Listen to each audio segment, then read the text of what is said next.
Hello दोस्तों, नमस्कार। एक बार फिर आपका हमारे यूट्यूब चैनल में स्वागत है। दोस्त, आज हम यूज ऑफ शुड का प्रयोग पढ़ेंगे, which is very important for us. आपके स्पीकिंग के पॉइंट ऑफ व्यू से बहुत ही इम्पोर्टेंट है और परीक्षा के भी पॉइंट ऑफ व्यू से। तो चलिए आज हम देखते हैं कि यूज ऑफ शुड हमारे लिए कितना इम्पोर्टेंस रखता है।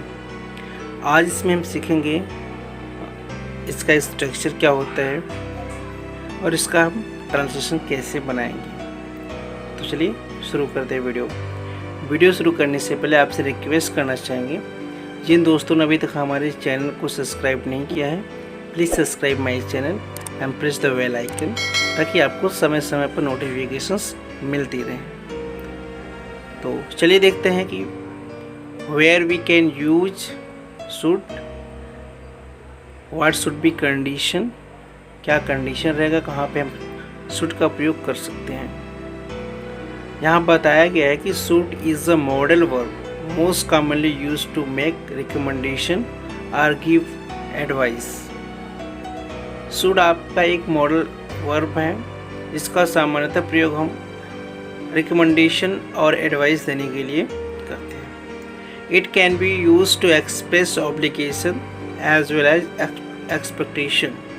इसका प्रयोग जो है बाध्यता और आशाओं को व्यक्त करने के लिए भी किया जाता है। तो चलिए हम सेंटेंस को देखते हैं कि कैसे सेंटेंस होते हैं और कैसे सेंटेंस को हम लोग फॉर्मुलेट कर सकते हैं। ओके, और ट्रांसलेशन कैसे हम बनाएंगे। Okay, what will be structure and how it can be made by us. तो लेट्स सी।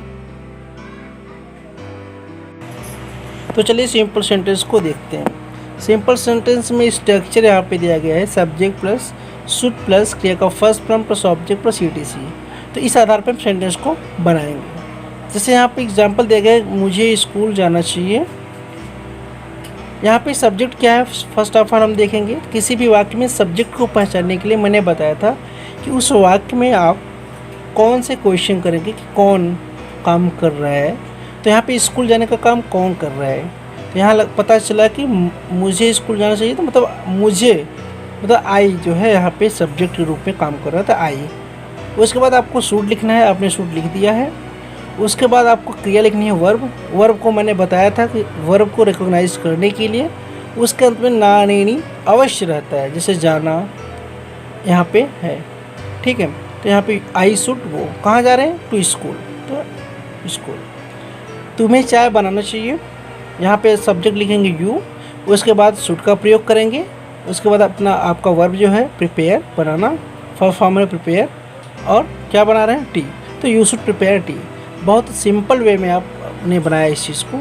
ओके, चलिए और भी एग्जाम्पल को देख करके हम क्लैरिफाई करते हैं। यहाँ आप देख लीजिए, आपके क्लैरिफिकेशन के लिए मैंने एग्जाम्पल लिया हुआ है। सपना को अंग्रेजी सीखना चाहिए, सपना शुड लर्न इंग्लिश। तुम्हें परीक्षा की तैयारी करनी चाहिए, you should prepare for the exam. Ram को अंग्रेजी अवश्य पढ़ना चाहिए, राम पढ़ाना चाहिए, राम शुड टीच इंग्लिश। तुम्हें कंप्यूटर चलाना चाहिए, you should operate computer. Okay, negative sentence में हम देखेंगे फर्स्ट ऑफ ऑल कि what is the structure. Structure क्या है, यहाँ पे स्ट्रक्चर बताया गया है subject plus should plus not plus क्रिया का first form plus object plus etc.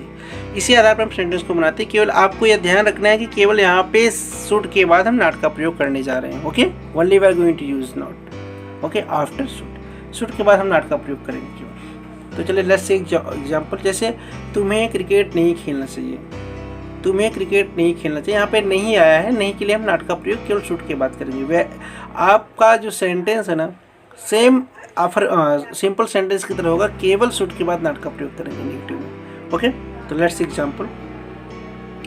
यहाँ पे फर्स्ट ऑफ लिखा कि तुम्हें क्रिकेट नहीं खेलना चाहिए, सब्जेक्ट यहाँ पे मैंने लिख लिया यू। उसके बाद आपका शुड है तो शुड, नॉट का प्रयोग है तो नॉट का प्रयोग कर लिया। क्रिया क्या है यहाँ पे, प्ले लिख लिया। उसके बाद क्या, क्रिकेट। तो बन गया आपका you should not play cricket. It is very simple, बहुत सिंपल है। ठीक, नेक्स्ट सेंटेंस को देखते हैं। अध्यापक को अंग्रेजी नहीं पढ़ाना चाहिए। तो यहाँ पे सब्जेक्ट क्या है, टीचर, शुड नॉट तो शुड नॉट, वर्ब क्या है, टीच। उसके बाद क्या नहीं पढ़ाना चाहिए, इंग्लिश। तो teacher should not teach English. तो आपका सेंटेंस बन गया। तो वेरी सिंपल, बहुत आसान है। ओके, तो चलिए नेक्स्ट देखते हैं। और भी एग्जाम्पल इसमें है। तो यहाँ पे एग्जाम्पल जैसे उसको प्रतिदिन व्यायाम नहीं करना चाहिए, वेरी वेरी इंपॉर्टेंट, उसको प्रतिदिन व्यायाम नहीं करना चाहिए। ओके, तो he should not take exercise every day. तो आपने देखा इसमें सब्जेक्ट लिखा आपने, उसके बाद शुड नॉट का प्रयोग किया, उसके बाद क्रिया का फर्स्ट फॉर्म टेक, क्या कर रहे हैं, एक्सरसाइज प्रतिदिन एवरी डे। तो आपने देखा कितनी आसानी से स्ट्रक्चर पर जो है आपका सेंटेंस बन रहा है। ओके, हमें सदा सत्य नहीं बोलना चाहिए। Okay, we should not always speak the truth, we should not always speak the truth. We यहाँ पे सब्जेक्ट हो गया, आपने शुड के बाद नॉट का प्रयोग किया है, should not always speak the truth. यहाँ पे स्पीक आपका वर्ब है, क्या, ट्रूथ। ठीक, क्या बोल रहा है, सत्य नहीं बोलना चाहिए। तो we should not always speak the truth. उसे मेरे साथ अंग्रेजी नहीं बोलनी चाहिए। Okay, he should not speak English with me, उसे मेरे साथ अंग्रेजी नहीं बोलनी चाहिए। He should not speak English with, मुझे उसे नहीं पीटना चाहिए। ओके, मुझे उसे नहीं पीटना चाहिए। दैट क्या लिखेंगे, I should not beat him. तो आपने देखा केवल नेगेटिव सेंटेंस में ध्यान देना है कि केवल शुड के बाद हम नॉट का प्रयोग करेंगे। Okay, very simple. चलिए इंट्रोगेटिव देखते हैं। इंट्रोगेटिव इट मीन्स प्रश्नवाचक वाक्य, यहाँ पे क्या पहले आ जाता है। तो इसके लिए स्ट्रक्चर यहाँ पे दिया गया है, शुड प्लस सब्जेक्ट प्लस क्रिया का first form plus object plus etc. तो बहुत आसान है, जैसा कि आप जानते हैं शुड एक मतलब शुड का प्रयोग हम पहले इसमें करेंगे, उसके बाद सब्जेक्ट, उसके बाद क्रिया का first form plus object plus etc. तो चलिए सेंटेंस को देखते हैं। सेंटेंस, क्या तुम्हें स्कूल जाना चाहिए। तो first of all we will write here should, subject क्या है यहाँ पे, यू, तो शुड यू जाना चाहिए, गो वर्ब हो गया आपका, टू स्कूल। तो यहाँ पे बन गया should you go to school. Okay, उसी आधार पर नेक्स्ट सेंटेंस है यहाँ पे, क्या मुझे फूल तोड़ना चाहिए। क्या मुझे फूल तोड़ना चाहिए, शुड को पहले लिखेंगे, उसके बाद मुझे सब्जेक्ट क्या है यहाँ पे, आई, उसके बाद क्रिया वर्ब का पहला वर्ब तोड़ना चाहिए, तोड़ना मतलब प्लग, क्या तोड़ना है, फूल। तो बन गया आपका शुड आई प्लग फ्लावर, क्या मुझे फूल तोड़ना चाहिए। और भी सेंटेंस को देखते हैं हम यहाँ पे।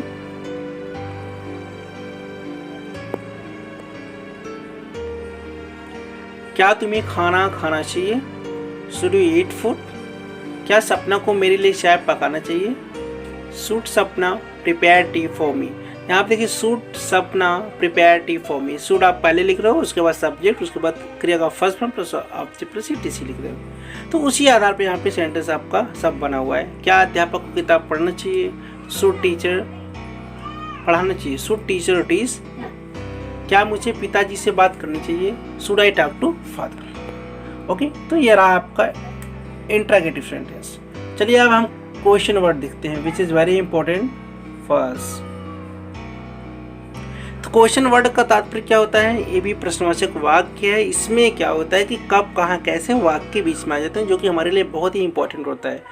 ठीक है, इसके लिए आपका जो स्ट्रक्चर दिया गया है, ये जो उस स्ट्रक्चर है, यहाँ पे QW को पहले लिखते हैं, क्वेश्चन वर्ड कब कहाँ कैसे, उसकी स्पेलिंग जो होती है इसको पहले लिखेंगे। उसके बाद शुड का प्रयोग करते हैं, उसके बाद सब्जेक्ट, उसके बाद क्रिया का first form plus object plus etc. I have taken example here, मुझे क्यों किताब पढ़ाना चाहिए, मुझे क्यों किताब पढ़ना चाहिए। ओके, यहाँ पे क्यों क्वेश्चन वर्ड को पहले लिखेंगे, यहाँ पे एक स्ट्रक्चर के अकॉर्डिंग टू वाई हो गया। उसके बाद शुड का प्रयोग, तो मैंने शुड का प्रयोग कर लिया। उसके बाद सब्जेक्ट क्या है, यहाँ पे सब्जेक्ट को लिखना है, सब्जेक्ट कौन, किसे किताब पढ़ना, मतलब मुझे क्यों किताब पढ़ना चाहिए, तो मतलब किसे नहीं, मतलब किताब पढ़ना चाहिए। तो यहाँ पे मुझे सब्जेक्ट हो गया है यहाँ पे आई। उसके बाद वर्ब क्या है, पढ़ना, रीड, करना। तो यहाँ पे सिंपल सा बन गया कि वाई शुड आई रीड, मुझे क्यों किताब पढ़ना चाहिए। उसी आधार पे उसे क्यों अंग्रेजी सीखनी चाहिए। ओके, यहाँ पे आपका देखिए क्यों आपका क्वेश्चन वर्ड है ये QW, तो वाई लिख लिया। उसके बाद शुड का प्रयोग करना है, शुड का प्रयोग कर लिया। उसके बाद सब्जेक्ट क्या है यहाँ पे, उसे, शी। उसके बाद क्रिया क्या है यहाँ पे, लर्न, ऑब्जेक्ट। तो यहाँ पे सिंपल बन गया कि उसे क्यों अंग्रेजी सीखनी चाहिए, why should she learn English. Okay, very simple. कुछ एग्जाम्पल को और देखते हैं। रवि को कहाँ बैठना चाहिए, वेयर शुड रवि सिट। तो उस स्ट्रक्चर के आधार पर आपको बनाना पड़ेगा सेंटेंस। तो that you will make like this कि पहले QW लिखा है आपने वेयर, उसके बाद शुड का प्रयोग किया आपने, उसके बाद आपका यहाँ पे रवि कैसा है सब्जेक्ट, उसके बाद क्रिया का फर्स्ट प्लस ऑब्जेक्ट। यहाँ पे ऑब्जेक्ट है नहीं तो आपने यहाँ पे सिट का प्रयोग किया, मतलब वर्ब तक का। तो यहाँ पे होगा where should Ravi sit. Ram को कब सोना चाहिए, on the basis of this structure you will write when. उसके बाद आपका यहाँ पे शुड राम स्लीप, तो when should Ram sleep. Preeti को कब मोबाइल चलाना चाहिए, when should Preeti use mobile. मुझे क्यों बच्चों को पढ़ाना चाहिए, why should I teach to children.